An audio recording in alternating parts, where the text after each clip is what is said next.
This is art and the artist episode 4। तो आज का ये जो सेशन है, जो एपिसोड 4 हम कर रहे हैं, उसमें हमारे साथ जो आ रहे हैं वो है veteran actor mister Raj Sharma. आपने पीके फिल्म में उन्हें देखा होगा, आपने बजरंगी भाईजान में उन्हें देखा है, आपने तलवार में उन्हें देखा है, आपने उन्हें फ्लेम्स में देखा है, पाताल लोक में देखा है, पेटीएम के एड में देखा है, न जाने कितने फिल्म और कितने वेब सीरीज और एड्स में आपने उन्हें देखा होगा। आज हमारे साथ जुड़ने जा रहे हैं राज शर्मा जी लाइव अगले 2 या 3 सेकंड्स में। राज जी, मैं आपको कनेक्ट कर रहा हूं, if you can just switch on your camera. And now Raj ji has joined. Raj ji, बहुत बहुत स्वागत है आपका। We welcome you from the depth of our heart. Thanks for coming in art and the artist episode 4। बहुत बहुत स्वागत है सर आपका। Thank you so much. Thank you for calling me for this session. Thank you. So, Raj ji, 43 people have joined us live। वो आपको देख रहे हैं, आपके चाहने वाले, आपको पसंद करने वाले। जितने ऑडियंस है 54 हो गए। जितने ऑडियंस है, मैं उन लोगों से आह्वान करूंगा कि हमारा सेशन तो चलता रहेगा। आपके जो अपने सवाल हैं फिल्म से रिलेटेड, फिल्म इंडस्ट्री से रिलेटेड और राज जी से रिलेटेड, आप जरूर कमेंट्स में पूछ सकते हैं। मैं आपके सवालों को फीचर करूंगा। कुछ सवाल है राज जी जो मैं लेकर के भी आया हूँ। सोशल मीडिया पे जो भी प्रमोशन हुआ है, बहुत सारे लोगों ने मुझे सवाल भेजे हैं आपसे पूछने के लिए, तो वो भी एक करके हम पूछेंगे। तो सबसे पहले हम शुरू करते हैं आज की evening. Raj Sharma ji, for the normal people, who is Raj Sharma? How did his journey begin? What all he has done? If you can elaborate in brief. Actor हूँ, थिएटर करता हूँ, अब फिल्मों में काम करता हूँ। A normal human being, that's all.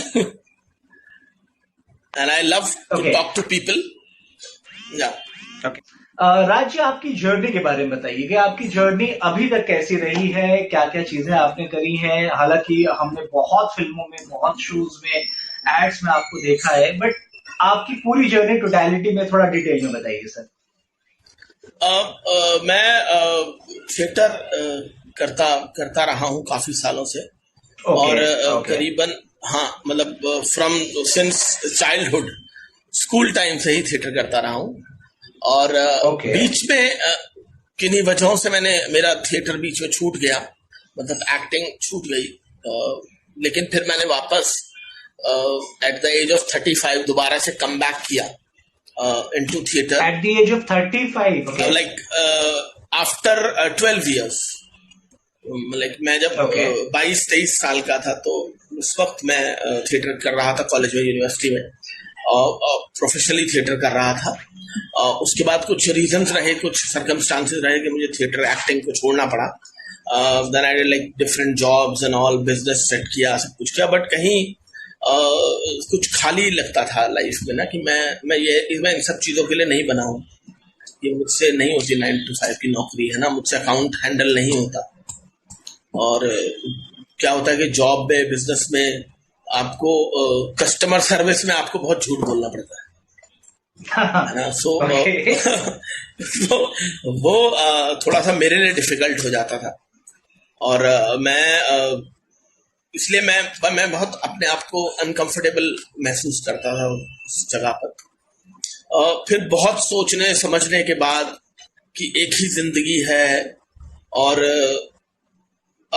मतलब क्यों मैं जो मैं करना चाहता हूँ वो क्यों ना करूँ, रादर देन कि जो मैं नहीं करना चाहता हूँ वो कर रहा हूँ।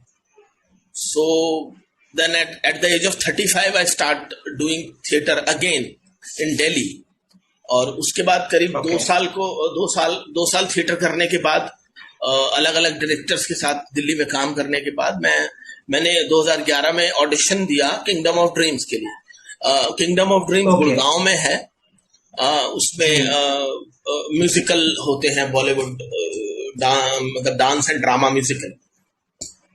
जी, तो उसमें एक प्रोडक्शन, जो आर्ट को फॉलो करते हैं उनको पता होगा किंगडम ऑफ ड्रीम्स क्या है एग्जैक्टली। ये बहुत अच्छा सेंटर है दिल्ली में। जी।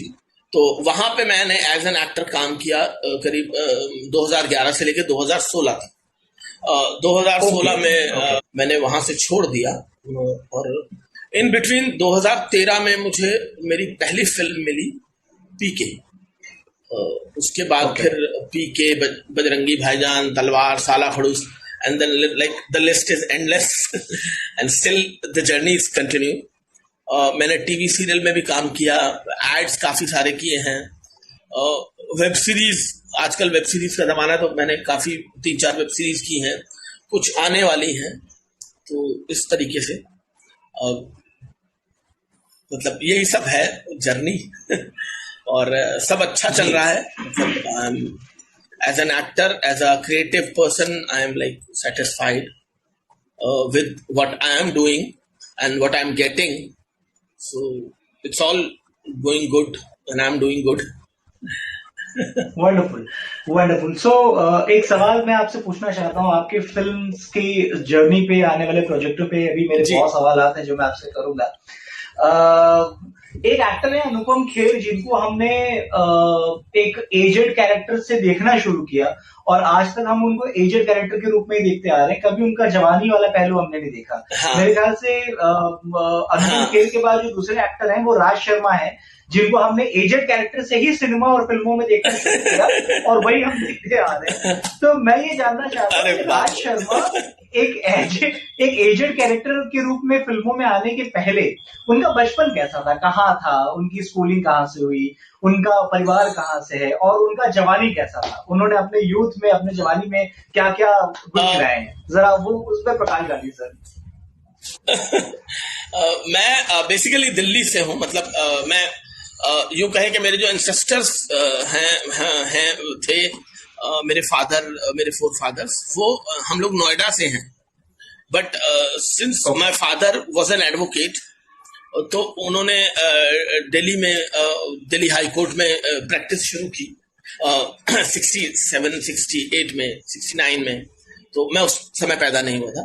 तो ही शिफ्टेड टू दिल्ली और मैं डिफेंस कॉलोनी में रहता था.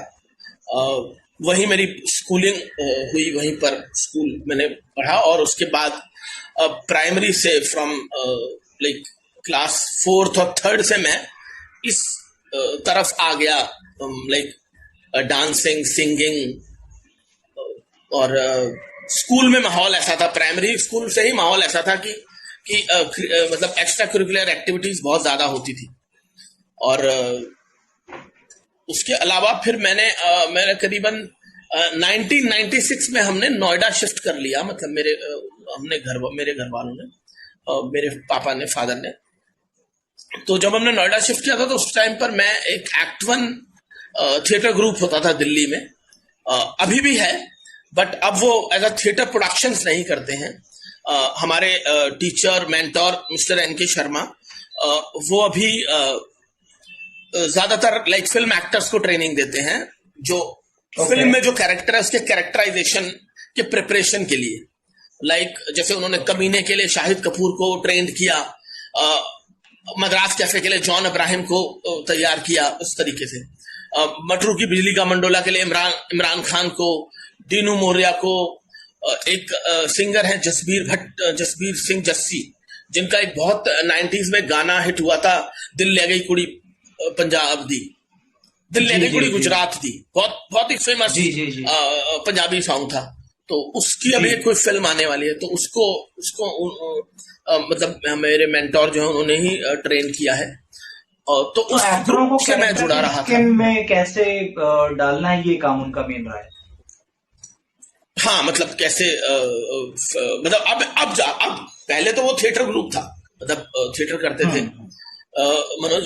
मतलब काफी सारे बड़े एक्टर्स और डायरेक्टर्स वहीं से हैं, मतलब सुजीत सरकार, मनोज वाजपेयी, ये सब मेरे सीनियर्स हैं. हाँ जी. और उसके बाद जब मैं नोएडा शिफ्ट हो गया, तब फिर वहां मतलब फिर थिएटर छूट गया. Then my father died.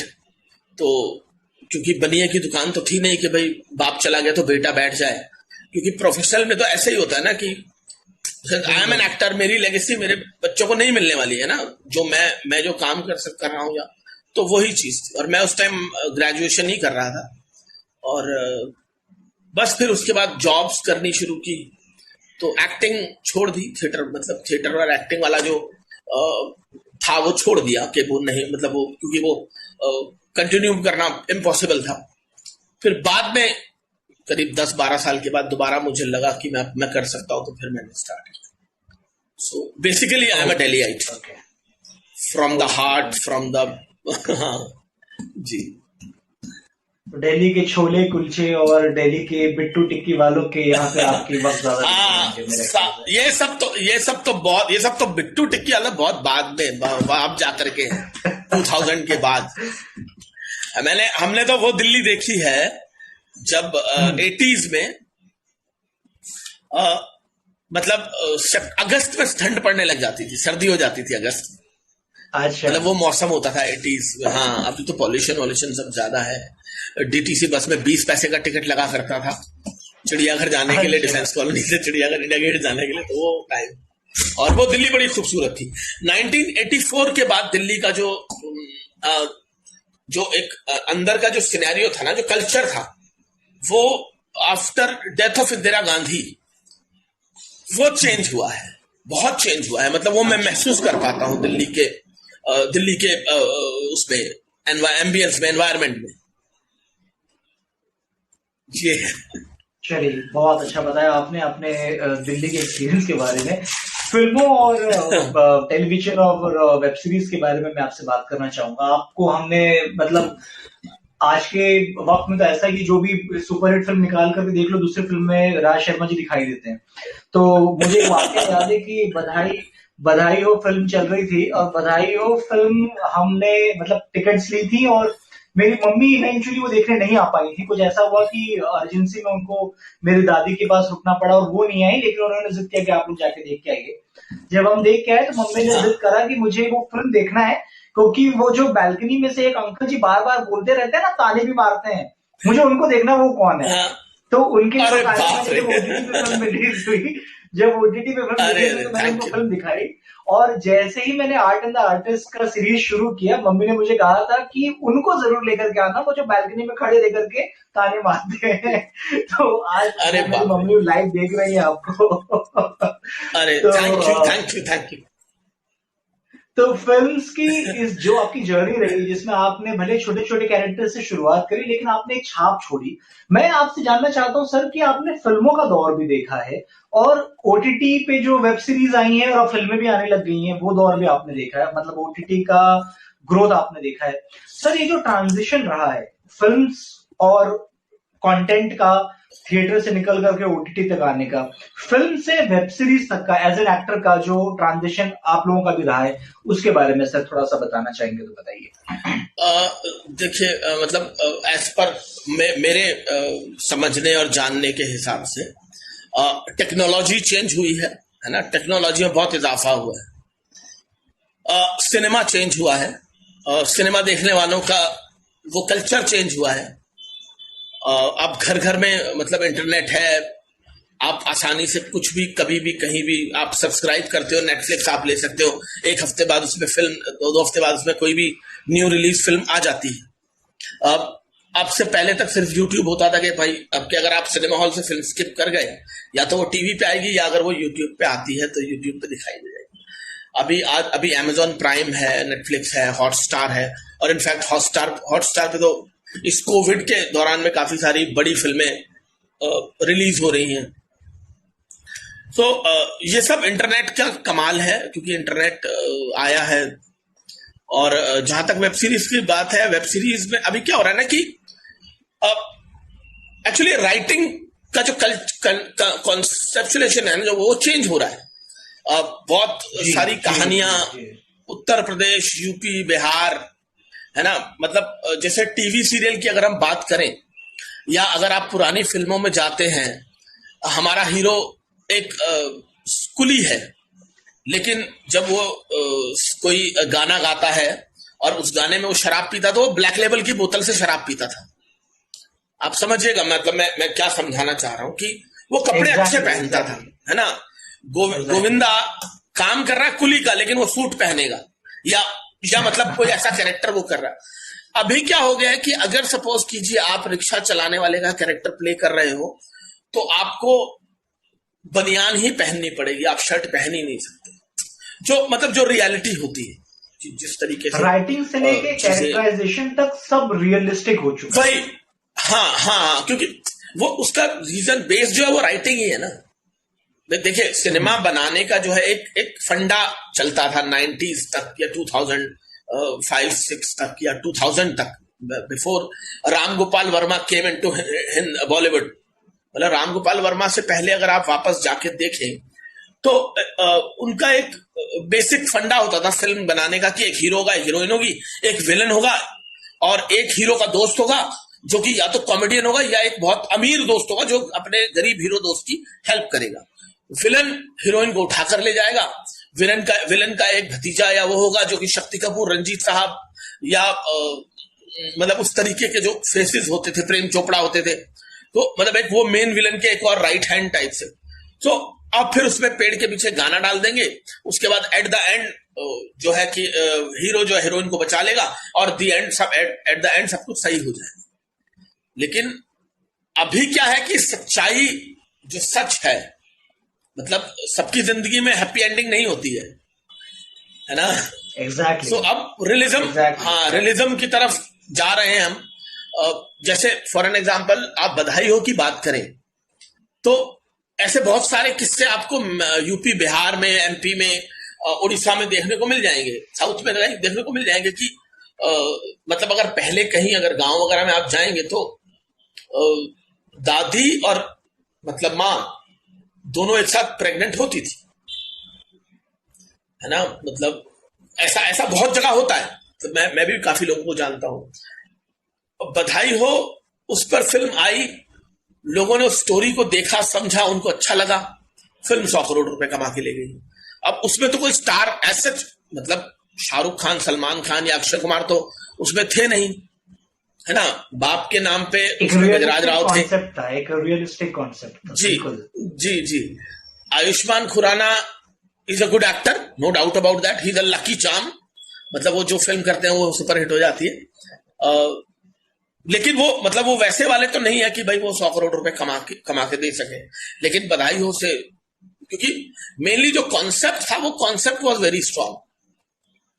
True. तो ये चेंज हो रहा है, हाँ ये सब चेंज हो रहा है और नए राइटर्स आ रहे हैं, नए एक्टर्स को मौका मिल रहा है। क्योंकि ऑनलाइन कंटेंट का बड़ा सिंपल है ना कि सिनेमा हॉल पे फिल्म रिलीज होने के लिए बहुत सारी चीजें आपको चाहिए होती है। ओटीटी प्लेटफॉर्म पे आप कुछ नहीं कर सकते तो आप यूट्यूब पे रिलीज कर दीजिए। अगर वो अच्छा कॉन्सेप्ट होगा तो वो भी लोग देख लेंगे। जैसे बहुत सारे यूट्यूबर्स, मतलब जो यूट्यूबर हैं, जो यूट्यूबर स्टार हैं, मतलब मैं 2-3 लोगों को जानता हूं जो यूट्यूब पे स्टार लोग, मतलब जो एज अ स्टार कहे जाते हैं, जिनके मिलियंस ऑफ फॉलोअर्स होते हैं, मिलियंस ऑफ सब्सक्राइबर होते हैं, मिलियंस ऑफ व्यूज में वीडियोस पे व्यूज जाते हैं। तो वो लोग तो मतलब वो नॉर्मल लड़के लड़कियां ही हैं या नॉर्मली बंदे हैं जिनके वीडियोस पे मिलियंस ऑफ व्यूज चले गए, है ना। वो तो ऑनलाइन प्लेटफॉर्म थोड़ा सा इजी है जी। सर एग्जैक्टली, बहुत सटीक विश्लेषण किया है आपने, ये जो ट्रांजिशन हुआ है उसका। इससे रिलेटेड मैं एक सवाल लूंगा जो मुझे सोशल मीडिया पे 2-3 लोगों ने एक ही सवाल स्पेसिफिकली मुझे भेजा था। सवाल लेने से पहले जो हमारे ऑडियंस लाइव हमें देख रहे हैं उनसे भी मैं रिक्वेस्ट करूंगा, आपके जो भी सवाल हैं, जो भी क्वेश्चंस हैं, आप कमेंट्स में लिख सकते हैं, क्वेश्चंस के सेगमेंट में लिख सकते हैं, वो सवाल मैं फीचर करूंगा सर से डिस्कशन करते हुए। सर एक बहुत इंपॉर्टेंट सवाल है, लॉकडाउन के दौरान हमने ये देखा कि मल्टीप्लेक्स आ गया पूरी तरह से ओटीटी के ऊपर, और अब ये जो लॉकडाउन है और लॉकडाउन के बाद का जो दौर होगा उसकी अनसर्टेनिटीज बहुत ज्यादा हैं कि वो कैसी होंगी फिल्म इंडस्ट्री में। मैं आपसे ये जानना चाहता हूं कि आपके हिसाब से मल्टीप्लेक्सेस का फ्यूचर क्या है? क्या मल्टीप्लेक्सेस फिर से वैसे ही फ्लरिश करेंगी या पूरा का पूरा व्यूअरशिप जो है वो ओटीटी पे शिफ्ट होने वाला है? What is your opinion on this? मतलब इसके बारे में मैं जो समझता हूं या मैं जो सोचता हूं, मुझे लगता है कि वापस ओटीटी एक नया प्लेटफॉर्म पैदा हो गया है, मतलब बन गया है ना। लेकिन सिनेमा हॉल्स पे फिल्म देखना, मतलब सिनेमा हॉल्स पे फिल्म देखना ये वैसा नहीं है कि मतलब ये बेसिकली एक फैमिली के लिए एक पिकनिक होता है। आप समझ रहे हैं? मतलब पिकनिक होता है ना, बहुत कुछ परसेंटेज ऑफ पीपल सैटरडे को संडे को जाके फिल्म देखते हैं, अलग ही होता है, वो फील है। हाँ जी। हाँ जी जी। तो मुझे ऐसा लगता है कि जब चीजें नॉर्मल हो जाएंगी, अब तो आज तो सुना है शायद वैक्सीन आ गई है। चाइना, WHO ने चाइना को वो भी कर दिया है, मतलब कि सिग्नल दे दिया है कि उनकी चाइना की वैक्सीन आ गई है कोविड की। मैंने ऐसा सोशल मीडिया पे कहीं पढ़ा आज। तो जब चीजें नॉर्मल हो जाएंगी तो वापस से सिनेमा हॉल खुलेंगे, मल्टीप्लेक्सेस खुलेंगे, और मतलब एक प्लेटफॉर्म, मतलब वो प्लेटफॉर्म एज इट इज रहेगा जो क्योंकि नेटफ्लिक्स वेस्ट में आज का नहीं है, या HBO या डिस्कवरी का जो उनका जो मतलब, क्योंकि ये तो हमारे यहाँ इंडिया में तो अब आया है, Amazon प्राइम, Amazon और ये नेटफ्लिक्स या HBO का, या अब इरोज नाउ का, जो जो इतने भी OTT प्लेटफॉर्म है, ये कंसेप्ट हमारे यहाँ अब आया पिछले 3 साल में या 4 साल पहले। वेस्ट में तो ये 10 साल पहले से है, 15 साल पहले से है। तो क्या आपने नहीं देखा कि वहां पे जो बड़ी फिल्में रिलीज होती हैं, बैटमैन रिलीज होती है, वो that do business, मतलब that makes lots of money। Last year joker एक फिल्म आई थी वॉकन फिनिक्स की, तो उसने सिनेमा हॉल्स में बहुत पैसा कमाया। तो ऐसा नहीं है कि सिनेमा हॉल्स वाला जो कल्चर है वो खत्म हो जाएगा। एक बैरियर आया है, एक ठहरा, मतलब एक रुकावट आ गई है। बाकी वापस जब चीजें नॉर्मल होंगी तो मुझे लगता है कि वापस से फिर से सब वैसा ही हो जाएगा जैसा पहले था। Very very rightly said sir, very rightly said. मुझे याद है 5-6 साल पहले की बात है, किसी डॉक्यूमेंट्री पे one of my friend was working and she said that Sunil, एक वक्त ऐसा आएगा, 6 साल पहले की बात है ये, 2014 वगैरह की, उन्होंने कहा था सुनील एक वक्त ऐसा आएगा जब फिल्में मोबाइल पे रिलीज होंगी। उस समय OTT शुरू नहीं हुआ था, मतलब Amazon प्राइम वगैरह भी नहीं था 6 साल पहले। तो लोग कहते थे कि मोबाइल पे फिल्में रिलीज होंगी। तब मुझे ये बात उतनी समझ नहीं आई थी, लेकिन जो ये 3 सालों में जो रेवोल्यूशन हुआ है OTT का, उसके बाद में अभी समझ में आया कि फिल्में मोबाइल पर रिलीज होने का एक्चुअल डेफिनेशन क्या है। लेकिन हैविंग सेड दैट, आपने जो बात कही कि मल्टीप्लेक्स जाना अपने आप में एक फील होता है, परिवार को लेकर के जाना, फिल्म देखना, और वो जो 70 mm का जो फील है पर्दे का, वो शायद कभी भी एक मोबाइल के स्क्रीन पे 6 इंच के हम वो फील नहीं कर पाएंगे। इसलिए मल्टीप्लेक्स का फ्यूचर हमेशा ब्राइट रहेगा। Very rightly said sir. एक सवाल मैं आपसे पूछना चाहता हूँ, जैसे आपका बैकग्राउंड थिएटर से रहा हुआ है। जी जी, प्लीज प्लीज कंटिन्यू सर। मैं एक चीज और एड ऑन करता हूं इसमें। होता क्या है कि मैं I am at 48 right now. मैं 48 साल का हूं अभी, ठीक है। मैं आज दिन में कहीं पर गया हुआ था, मैं कहीं गया था, जीके किसी काम से गया हुआ था। तो वो जो विंडो शॉपिंग होती है ना, विंडो शॉपिंग, कि आप आउटलेट में घुसे, आप किसी शोरूम, लिवाइस के शोरूम में घुस गए, या आप नाइकी के आउटलेट में चले गए, आपने 2-4 पेयर जूते उठा के देखे, कोई शूज ट्राई कर लिया, आपने लेना नहीं है, या आप लेने का प्लान कर रहे हो, लेकिन वो जो विंडो शॉपिंग होती है उसमें आज भी, जी जी जी जी, हाँ, मतलब आप एक्सप्लोर कर, तो उसमें आज भी मजा आता है। मतलब मैं आज जो कुछ काम था, मैंने अपना काम खत्म किया और मैं जीके की मार्केट चला गया, तो वहां जो शॉप खुली हुई थी 1-2, तो मैं वहां जीन्स के शोरूम में चला गया। मैं अपने वेस्ट साइज की जीन्स देख रहा हूँ, अच्छा क्या क्या कलर अवेलेबल है, कौन कौन सा फिट अवेलेबल है। तो वो एक फील है, वो एक फीलिंग है आपकी कि आप उस टाइम पे ना बड़ा अच्छा महसूस करते हो कि यार ये एडिडास का ये नया सेगमेंट का शूज आया है, या ये अपैरल्स आए हैं, या ये रनिंग शू आया है, या ये जीन्स का नया फिट आया है। तो वो जो एक फील है ना, आप उसको, मतलब वो अपने आप में एक लाइफ है अलग अलग तरीके की। तो वो कहीं नहीं जाने वाला। जब चीजें नॉर्मल हो जाएंगी तो जिंदगी वापस वैसे ही चलने लगेगी। Exactly, very rightly said sir, very rightly said. Sir एक सवाल मैं आपसे पूछना चाहता हूँ, जैसे कि आपने बताया आपका बैकग्राउंड थिएटर से रहा है, आपने शुरुआत थिएटर से करी है। जो थिएटर के एक्टर्स हैं, जो मंझे हुए एक्टर्स हैं, कई बार उनके ऊपर स्टैंप लग जाता है कि ये मेथड एक्टर हो जाते हैं, या थोड़ा उनके साथ, मतलब मैं ये नहीं कह रहा हूं कि ये जनरल आइडियोलॉजी है, बट कुछ प्रोड्यूसर्स ये भी हैं जो ये सोचते हैं कि थिएटर्स वाले एक्टर्स को अपने हिसाब से ढलवा पाना थोड़ा मुश्किल होता है, वो अपने हिसाब से काम करते हैं। सर थिएटर का एक एक्टर की जिंदगी में और उसके परफॉर्मेंस में क्या सिग्निफिकेंस है, और why should a person do theatres before becoming an actor, ये थोड़ा सा इसके ऊपर प्रकाश डालिए, ये बहुत लोगों का सवाल है जो मैं आपसे पूछ रहा हूँ। मेरा मेरा ये मानना है कि थिएटर सबको करना चाहिए। थिएटर हमारे ना एजुकेशन में एक सब्जेक्ट होना चाहिए।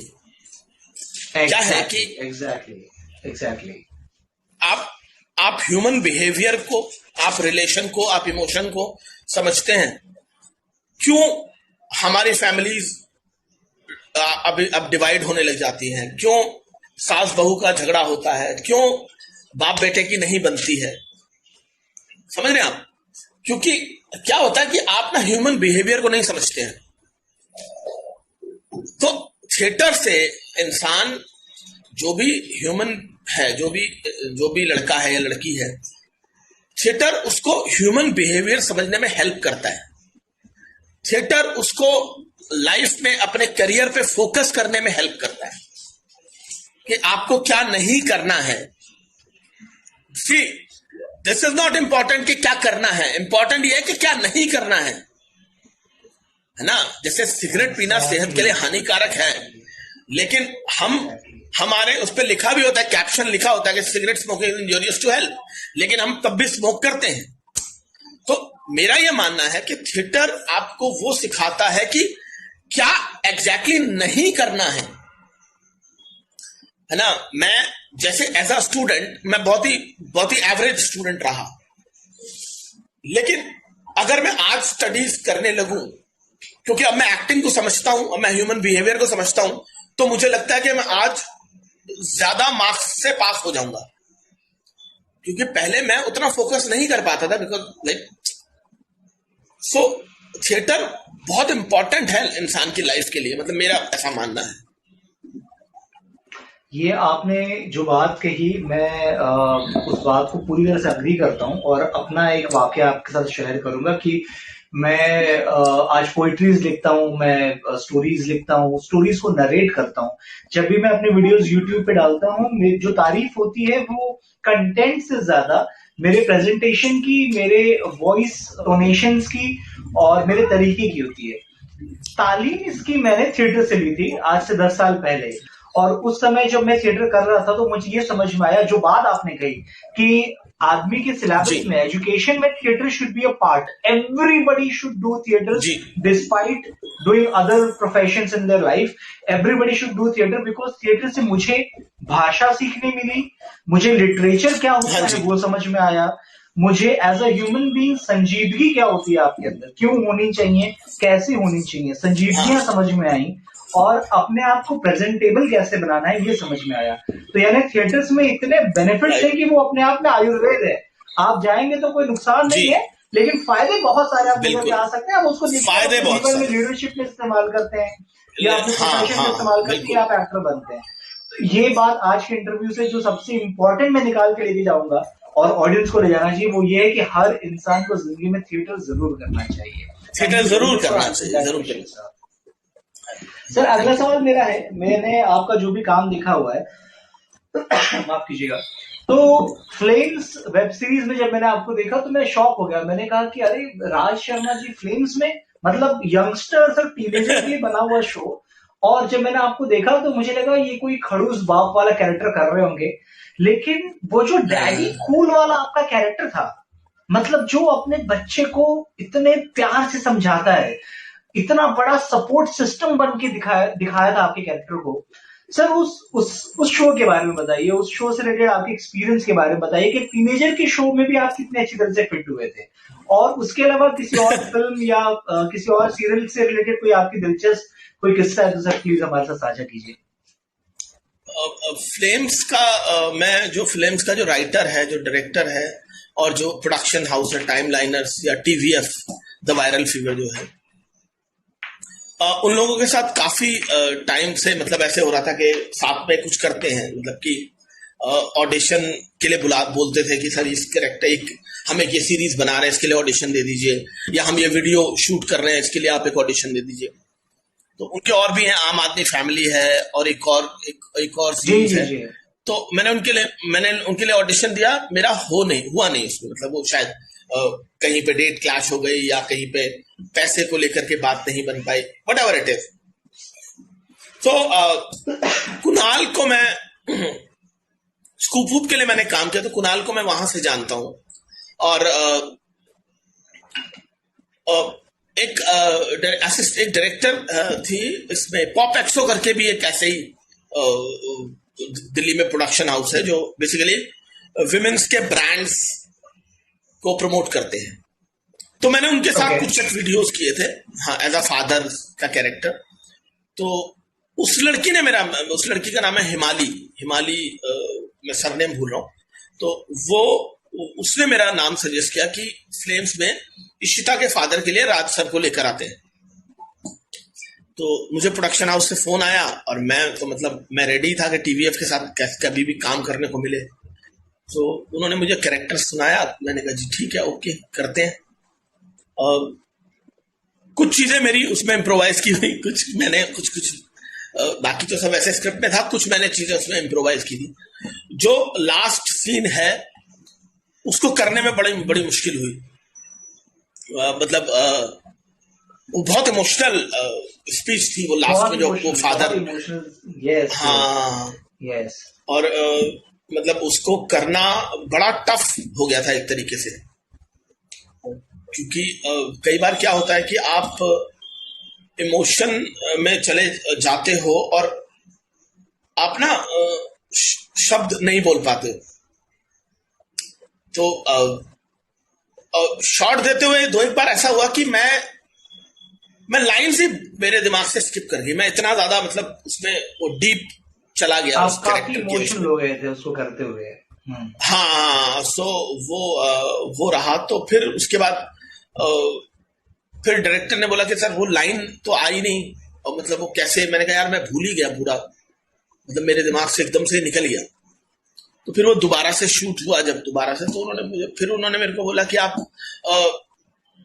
सिर्फ लाइन बस बोल दीजिए, है ना, क्योंकि वो बाकी चीजें, क्योंकि आप ऑलरेडी उस जोन में जा चुके हो, तो आप सिर्फ लाइनें बस बोल दोगे तो वो काम हो जाएगा। तो उस तरीके से किया। और फ्लेम से लोगों में पहचान एक तरीके से बनी। मुझे कई बार रास्ते में लोगों ने रोक के पूछा कि अरे आप वो हैं, आप यहाँ कहाँ घूम रहे हैं, इस तरीके से। तो वो गुड, वंडरफुल एक्सपीरियंस।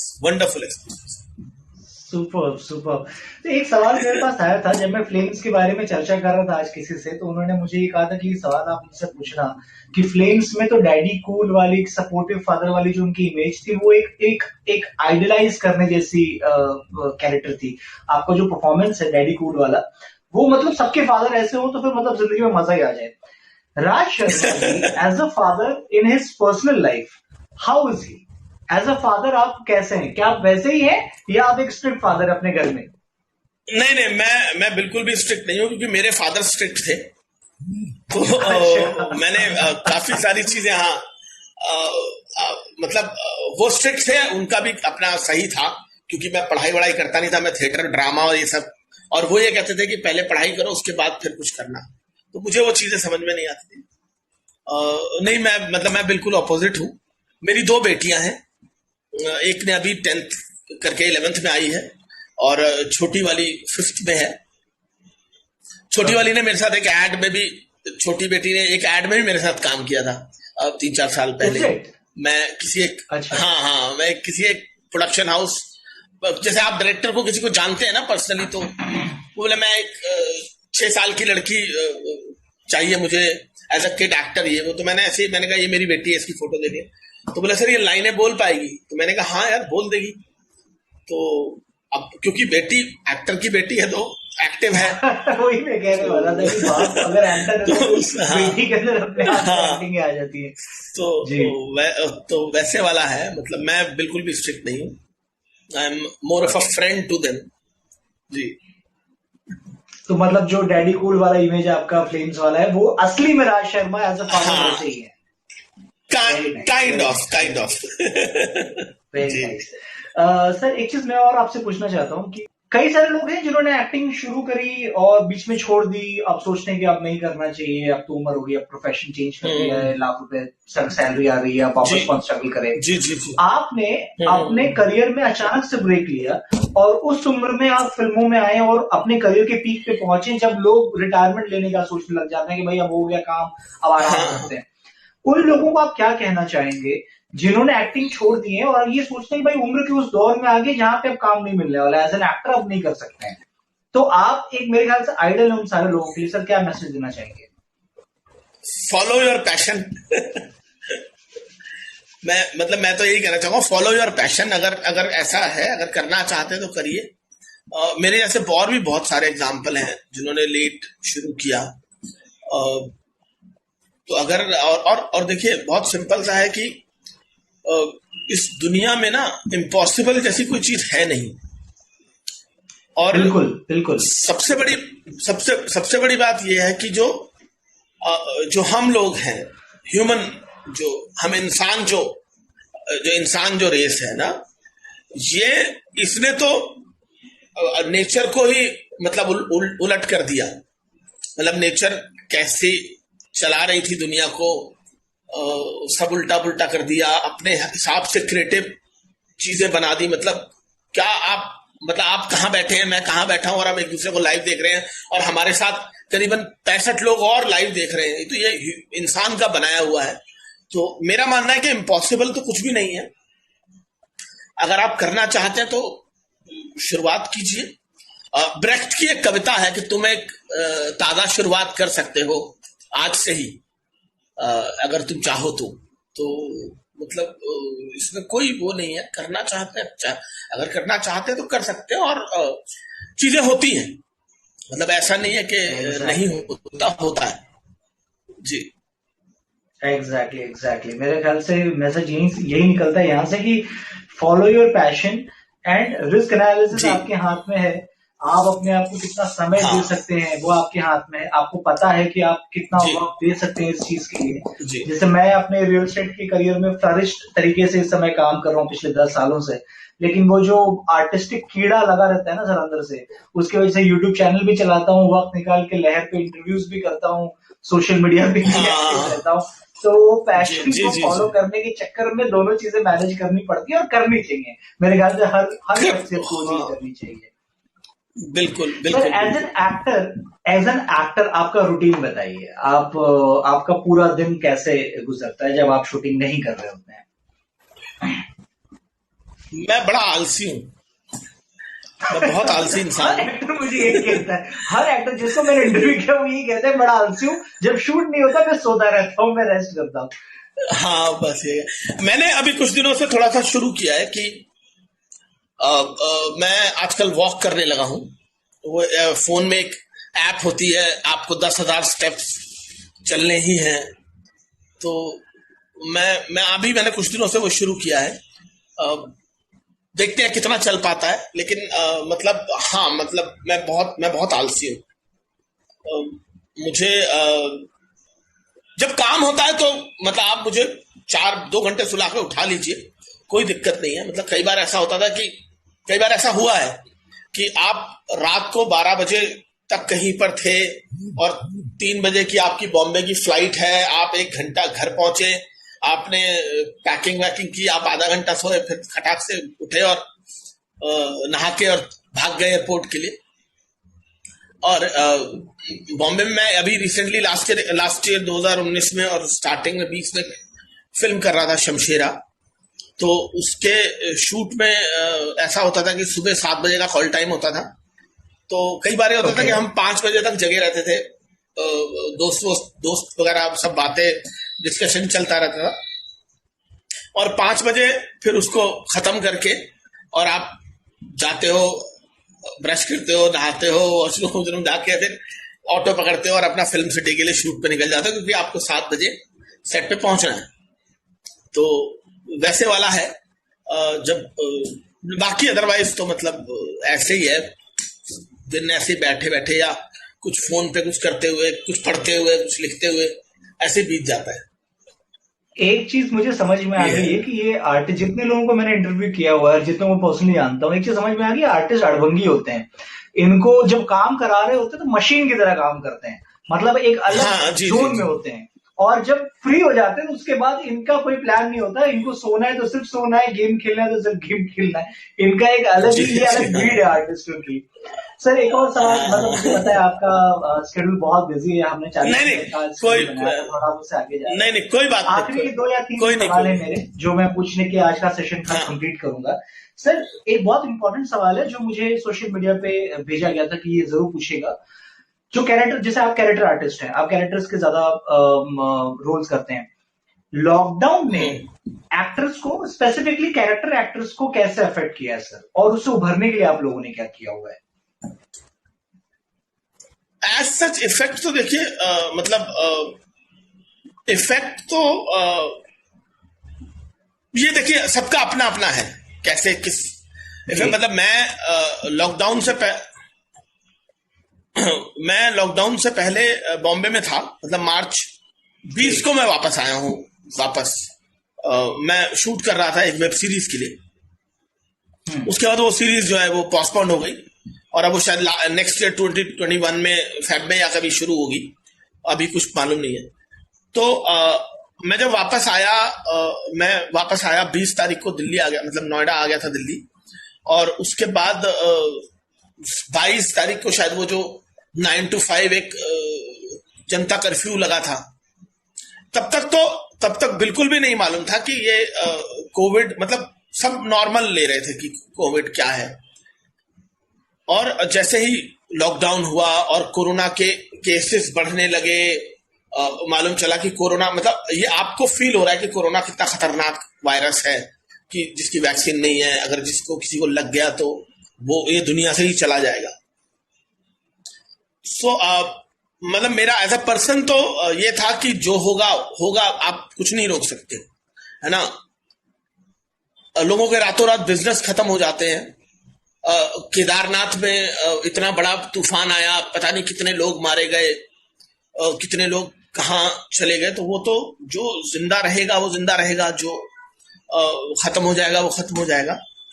तो मैं, मतलब मेरा तो ये रहा कि ठीक है जैसा चल रहा है, अब जब तक जैसा चलता रहा डे जैसा होता था कि बस आप अपने घर में हो, सिर्फ एक बार निकलते हो दूध लेने के लिए या बेसिक सब्जी वगैरह लेने के लिए,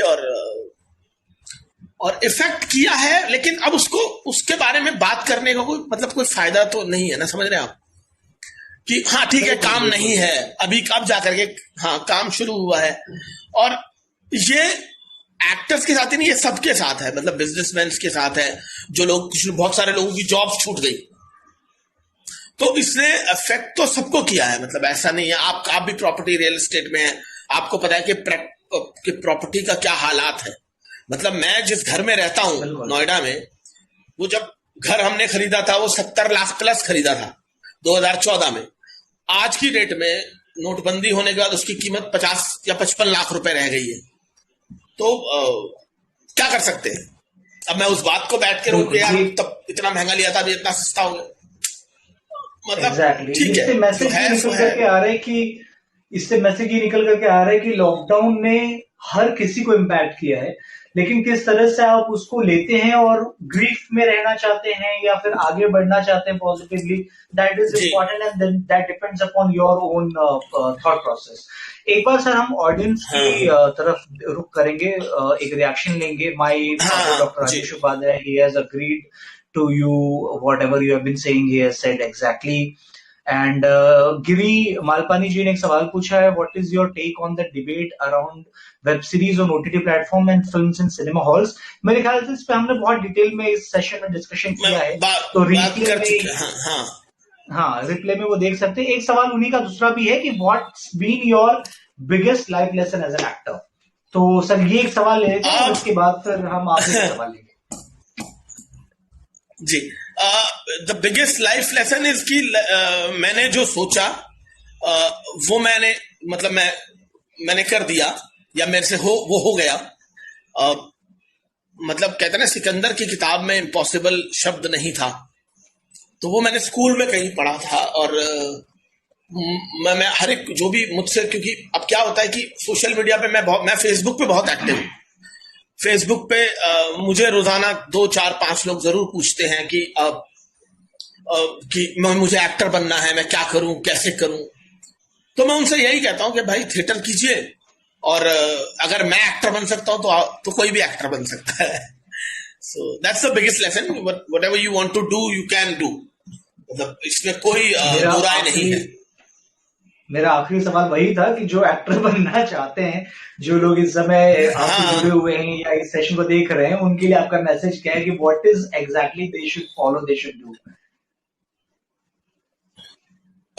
बेसिक फॉर एक्टिंग तो पहली बात तो यह है कि आपको it's a slow process and slow and long process, आप समझ रहे हैं। exactly. और इसमें हाँ, स्लो एंड लॉन्ग, मतलब ये वो है कछुए जैसा, कछुआ और खरगोश की जो कहानी है ना, तो ये कछुए जैसा है कि वो सक्सीड तो कर लेगा लेकिन बहुत वक्त लगेगा उसमें।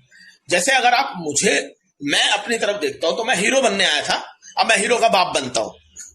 लेकिन इट्स अ लॉन्ग जर्नी है ना। जो आपका पैशन है उसको आपने फॉलो किया and you are getting that kind of work. जी। So first of all you have to मतलब ये पहले क्लियर कर लो कि आपको एक्टिंग में ही जाना है।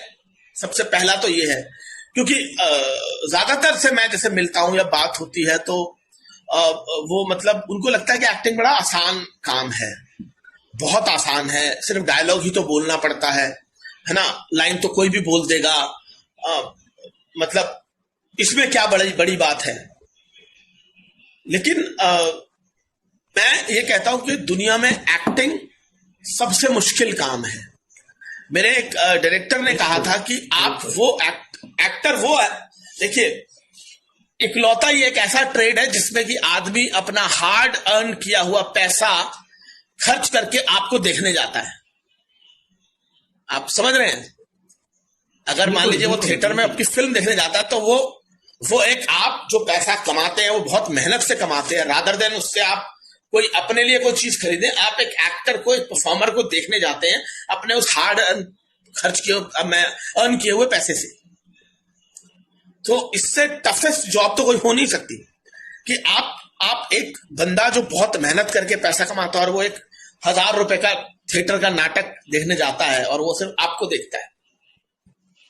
और दूसरी चीज है कि ट्रेनिंग लेनी बहुत जरूरी है एज एन एक्टर। ट्रेनिंग बहुत इंपॉर्टेंट है और बहुत काम आती है। ट्रेनिंग के बिना मतलब कुछ है नहीं। और मेहनत जरूरी है, मेहनत कीजिए, ईमानदारी से काम कीजिए, मेहनत कीजिए, और एक दिन आप जो बनना चाहते हैं वो बन जाएंगे। सर मैंने सोचा था कि आधे घंटे में आपसे फिल्मी दुनिया के बारे में बातें करके सेशन खत्म करूंगा, लेकिन जितनी डीप डिस्कशंस आपके साथ ऊपर से हुई है, मैं चाहता हूं कि एक सेशन हम और करेंगे सर आने वाले समय में, क्योंकि बहुत सारी चीजें आप मेरे दिमाग में है जो हम डीप में बात करेंगे। हम उस तरह के ऑडियंस से भी कनेक्ट करेंगे जो ह्यूमैनिटी पे बात करना चाहते हैं, जो एक्टिंग के डेप्थ के बारे में बात करना चाहते हैं, और एक मतलब एकदम इंसाइटफुल सेशन जरूर करेंगे सर हम लोग। तो ऑडियंस जो आप लोग देख रहे हैं, राज जी का बहुत बहुत धन्यवाद आप सबको अदा करना चाहिए। वो अपना बिजी शेड्यूल में से उन्होंने वक्त निकाला और हमारे साथ जुड़े। आप उन्हें फॉलो कर सकते हैं, very active on Facebook and slightly active on Instagram. अगर फेसबुक पे आप उनके साथ जुड़ सकते हैं, उनके पास वक्त होगा तो प्रॉम्प्टली आपको रिप्लाई करेंगे, और कोई भी आपके सजेशन है आप वहां तक भेज सकते हैं। Mister Raj Sharma for you. और मुझे आप लहर पे फॉलो कीजिए। लहर पे मैं और भी बहुत सारे एपिसोड्स लेकर के आने वाला हूं, और भी इंटरेस्टिंग पर्सनालिटीज आएंगी। यूट्यूब पे मेरा चैनल है सुनील उपाध्याय योर पोएट नाम से, जहां पे बहुत सारी पोएटिक और आर्टिस्टिक कंटेंट आती रहती हैं। तो मैं आपका तहे दिल से धन्यवाद अदा करता हूं, शुक्रिया करता हूं आपको कि आप वक्त निकाल के सेशन में आए, और आपसे प्रॉमिस ले रहा हूं कि एक और सेशन हम करेंगे जो बड़ा सा होगा, जिसमें हम बहुत सारे सब्जेक्ट कवर करेंगे। जरूर।